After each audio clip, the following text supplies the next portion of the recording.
Of Black America.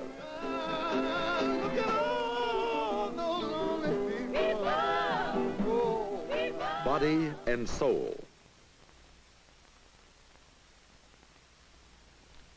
This is not a broadcast for sports fans, but sports is a good vehicle for discussion because the pictures are interesting and a great many of the dilemmas of race are evident there. As one of the white mercenaries recruited to help wage the black man's war against bigotry, I am bothered by several things I can't resolve in my own mind.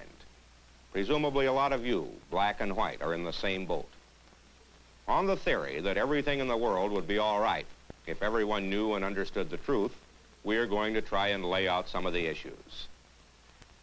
It's been frequently said by men of goodwill in recent years that there's no difference between white men and black except the color of their skin. A great many people who believe this in a philosophical sense reject it literally. It simply does look as though there are differences that are more than skin deep. It would appear from the evidence as though black men run faster for short distances than white men, for instance. In any running event in this country, the best sprinters, no more than 1 in 10 is white.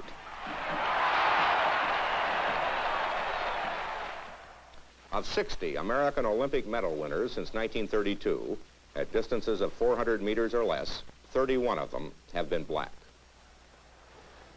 Jesse Owens put his name alongside Babe Ruth, Red Grange, Jim Thorpe, and Jack Dempsey as a legendary American sports figure when he won 4 gold medals in the 1936 Olympics.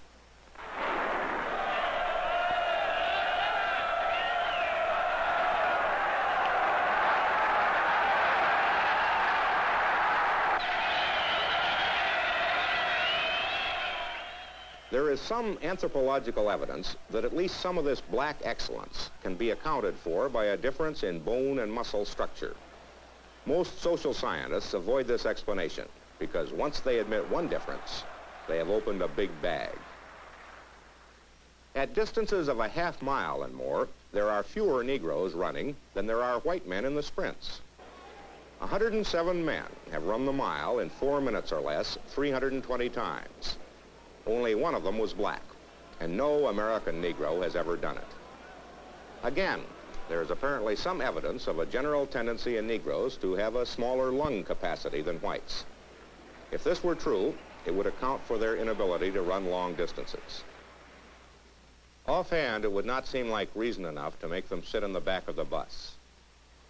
White bigots suggest or say outright that Negroes don't run long distances because they lack the quality known in sports as guts. This seems highly unlikely in view of the fact that they dominate the most viciously rough sport in the world, boxing. Boxing was one of the first sports that accepted Negroes as participants, although for a long time they were only allowed to fight each other for the amusement of white audiences. Jack Johnson was the first Negro champion in 1908. Only 2 of the last 10 heavyweight champions were white. Maybe the best there ever was Joe Louis. It is paradoxical, or perhaps hopeful is a better word, that in 1938 most Americans were proud to accept and cheer for Louis as their representative against the challenger from Nazi Germany, Max Schmeling. Given their choice between supporting their own countryman or their own color, white Americans ignored color and chose countrymen. It is strange that color should ever be used as a criterion for deciding what we think of one another, because a man's color doesn't change according to the quality of his character. It's probably because people tend to associate with other people who look and act more or less the way they look and act themselves. Irish stick with Irish, Jews with Jews, and people from Humboldt, Iowa with people from Humboldt, Iowa.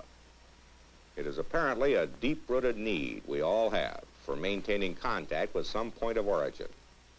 We feel an affinity for people who share this origin. Black people are calling that soul these days. But in America, a lot of these national or ethnic groups are breaking down because after a generation or two, it's hard to tell who is what. But it's not hard to tell who is white and who is black. And in this instance, the melting pot has not worked at all. The coincidence of color with inferior jobs and an inferior place in our society, positions they occupy because they were forced to, has generated the idea among white people that Negroes themselves are inferior. In this one regard, sports must be said to be a good and helpful thing. Because of black excellence in this area, the notion of black inferiority can hardly be maintained. Negroes excel in athletics in numbers far beyond their proportion to the rest of the population. More than half of all professional basketball players are Negro. In the National Basketball Association last season, there were 74 Negro players, 66 whites. Basketball is a good example of the feeling many people have that American attitudes about color are based on economics. When professional sports promoters and team owners can cash in on black athletes, there are no quotas. In big league baseball, there are about 170 Negroes among the 500 players. No managers. In professional football, about 28% of the players in the American and National Football Leagues are Negro. There are several dozen black assistant coaches. No head coach. Of the 26 teams playing in those two leagues, none has a starting quarterback who is Negro. The quarterback is supposed to be the smart guy, and Negroes infer the owners don't think any of them are smart enough. Understandably, this angers them. A football buff around here pointed out that there are no Negro middle linebackers and no Negro centers either, suggesting it's a coincidence. Maybe nothing means anything, and if you are white, you overlook the issues and enjoy the game. On the other hand, if you are black, must sometimes chew at your insides. It's often hard to believe when you look back at anything in the past that it was really ever that way. It is really incredible that 20 years ago, long after the last witch was burned at the stake, long after the last Christian was fed to the lions, long after I drove my first car, Negroes were not permitted to play Major League Baseball in the United States. Not many of us white people were up in arms about it either. And you wonder about which of our institutions today will seem as incredible 20 years from now. It helps you understand the black rage, not only against the white man, but against some of the things today which are as unfair and what is called American as all white baseball was in 1947. One of the best known facts of sports history is that Jackie Robinson was the first big league Negro baseball player. Once Branch Rickey let Jackie in, the barriers were down. The Jackie Robinson legend suggests this is the way it always happens, but it does not. There are sports in which the door has cracked open briefly to admit one, then slammed shut again. Althea Gibson was the first great Negro tennis player admitted to the previously all-white tournaments. She's retired now, and 10 years after Althea won the U.S. championship, there are no Negro women in tournament play. Being fairly good at the game doesn't get you in if you're black. Arthur Ashe is one of the best amateur tennis players in the world. He plays at the best clubs in the best tournaments. But he would be hard-pressed to find himself a black doubles partner. He is the lone Negro. In 1963, professional baseball had about 125 Negro players. The leagues enlisted the services of one black official, Emmett Ashford. 5 years after Jackie Robinson entered baseball as a player, there were 27 other Negro players. 5 years after Emmett Ashford was hired, he is still the only one. There is just one Negro head coach in any professional sport, Bill Russell of the Boston Celtics. His presence in that job has been not a source of comfort to the black community, but a point of irritation. He stands out like a lighthouse, signaling tokenism. Negroes are welcome at country clubs, as parkers of cars, as carriers of golf bags. Only one is a player in tournaments. He is Charlie Sifford, the only black member of the Professional Golfers Association. It would not seem as though billiards or pool was a socially exclusive game, but it is in a strange way. It excludes most of middle-class America, being played, as it is, either in pool halls or in the game rooms overlooking the swimming pools of the very rich. Cicero Murphy is the only Negro who plays big league pool. That just as boxing attracts young Negroes as one of the few ways a boy from the ghetto can get rich, so would riding horses. There are always plenty of grooms doing the dirty, low-price work. There is only one Negro jockey riding in the top horse racing tracks in the United States, Ronald Tanner. And black athletes are conspicuously absent in a sport less special than these, and most like track in many respects, swimming. There has never been a Negro on a United States Olympic swim team, or on any college team of championship caliber. The anthropological theory that the lungs of the black man may be smaller, and his bone and muscle to fat ratio higher than the white man's, makes Negroes and a lot of white people laugh, although bitterly. It is clear to them that Negroes are not breaking swim records because black kids, having been barred from the pool, did not learn how to swim.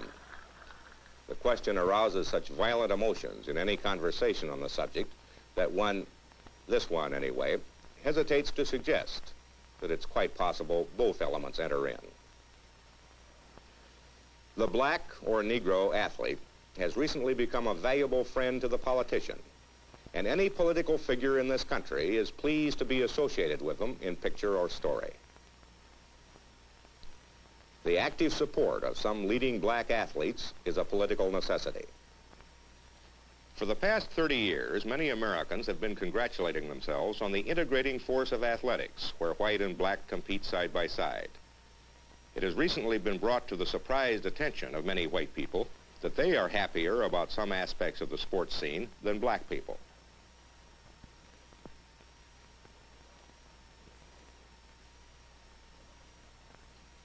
Black athletes themselves are divided about whether they have been used by sports or whether sports has provided them with an opportunity they might otherwise not have had. The Negro boy of today has a golden opportunity to have a tremendous advantage of the school opportunities. Black athletes simply exploited and used. He's treated like a gladiator. See, I think there's the idea of exploitation when you get the use out of a boy and you don't help him along, you see. Well, I couldn't say I have been used because, well, I was at a Negro school. Even if I had been at a white school, I was running for my benefit. Black athletes at these Negro colleges and universities taking a whole lot of jockstrap 1A and badminton 2B and underwater bubble blowing, all this kind of nonsense. Truthfully, I really love the sport. It's been gracious to me. Gotten an education from it. I've gone to university and I've gotten my degree. The college got their use out of every athlete who come to college and who flunked out and who's gone through college without a degree or without a diploma. The college has got his money's worth. There's no difference between the black and the white athlete. We're all out there sweating, we run on two legs. But it's a difference in the way society treats us after we leave the track. In the final analysis, I wasn't given my just due after it was all over with. You know what good does it do to give a dog a blood? He's still a dog. He's going to still wind up eating chicken bones and gravy train and all this other nonsense. Last winter in New York City, Harry Edwards, a teacher at San Jose State College, made many people aware of it for the first time when he led a boycott against the indoor track games sponsored by the all-white New York Athletic Club. The boycott was only partially successful. We are calling on all black people to come to Madison Square Garden tomorrow evening, Friday, February 16th, 1968, at 5:30 p.m. to protest the use of this facility by the New York AC, which has clearly shown that it has no regard for black Americans except to exploit their talents.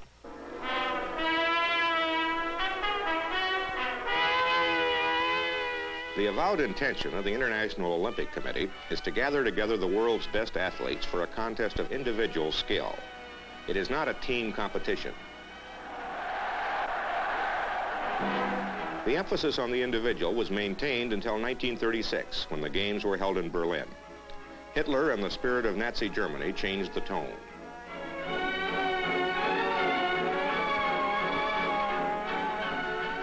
Since that time, London, Helsinki, Melbourne, Rome, and Tokyo, nationalism has raised its often ugly head. The Olympic oath reads, "We swear that we will take part in the Olympic Games in loyal competition, respecting the regulations which govern them, and desirous of participating in them in the true spirit of sportsmanship for the honor of our country and for the glory of sport."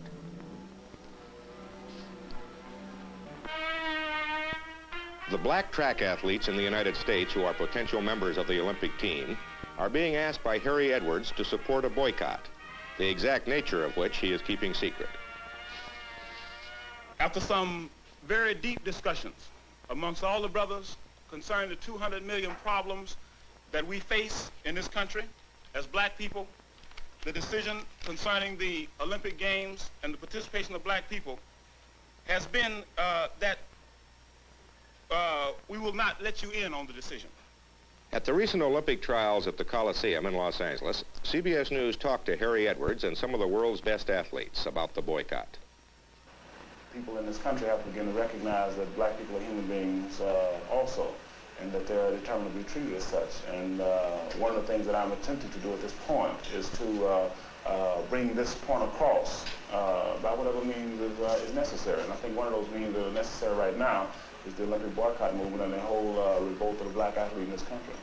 I don't think that the Olympic Games, politics has any part to play in the Olympic Games whatsoever. And I deplore the idea of a group or certain people using it as a vehicle for political gains or disapproval. I'm sure that all the black athletes want to run, but we don't want to close the door on millions of black people here in the United States who, this might be a way. I don't see a boycott really helping the Negro cause. I think by the Negro athletes really going and showing what we're capable of doing in the Olympics, that would help the Negro race much more than by just sitting at home watching the white athletes. I think one thing you have to understand is that the United States Information Agency and the United States government has used the Olympic Games as a propaganda tool and a political weapon ever since 1936, to my knowledge, when Uncle Jesse Owens went over and supposedly stood up against Hitler. I don't know why he's having such a hard time standing up against Lynch and Beach Johnson over here. But the United States government has used the Olympic Games as a political tool. I hope, as I hoped all along, that there will be no boycott, and from what I hear, there's not going to be a boycott. The press has said boycott means one thing, but is that what we mean when we say boycott? Do we mean we're not going? I think I can speak for both of us that the boycott is still on. I think the thing is going to be very successful. I tell you that when a man comes out with one of those gold medals or silver or bronze medals and he stands up and speaks for his people and for his rights, he's all the stronger. I can't think of any better way to forward the cause of equal opportunity in America than having champions speak up for it. In amateur athletics, the only thing accruing to the athlete really is prestige and glory of having won, having participated, what have you. But in a society where I don't give a damn what you do or what your accomplishments are, you're still considered a nigger. I totally agree with everything he said because it does exist. He bring it out so fluently that white America just can't understand it. All right. Let's assume then, in this case, that I would go to the Olympic Games and the so-called black militants are hostile against me. I think that in this case, it just comes out that I am standing up for what I feel right. I feel is right if I go to the games, and it's just a question of who's right and who's going to be the judge in this case. But we're not going to just throw brothers to the dogs for the purposes of trying to get at the cracker. Whatever's worked out will be worked out in the interest of black people, and I'm quite certain that Earl McCullough and whoever else is involved will be quite satisfied with the way things work out. The informed guess is that the athletes, both black and Negro, will run to win at the Olympics in Mexico City in October. As a gesture, and it could be a dramatic one, they would then refuse to take the winner's stand as representatives of the United States. We judge each other. It would be best if we all knew everyone personally, but that's impossible. Because there are so many of us, we form opinions about a great many people on superficial evidence. Hair, teeth, place of birth, a smile, a way of walking, or a manner of speech. These wouldn't seem to tell much about a man, but we take these shortcuts because there isn't time to know many people. Unfortunately, for those born with dark skin, there's an age-old prejudice that white is good and black is bad. This is an abstraction, probably not racial in origin, and confusion arises when you apply terms like white to people who are seldom really white or yellow or black or red and are never abstractions. We cannot sit here and assign all the classic virtues to the oppressed black man because we know he's no more virtuous than the white, no less either. It seems to us that skin color has to be discarded as one of the ways we judge people. There are other, better ways. We further conclude that anyone who bases his belief in equality of opportunity for black and white on anthropological sameness is making him a good place to take a stand. There may or may not be differences that culture does not explain. If it turned out that there were, the people who took their stand there would have nothing to stand on. It's always been known that there are greater differences in individuals than in racial strains. And if black and white are any different, perhaps we would do best to say what the French have always said about the slight anatomical difference between man and woman. Vive la différence.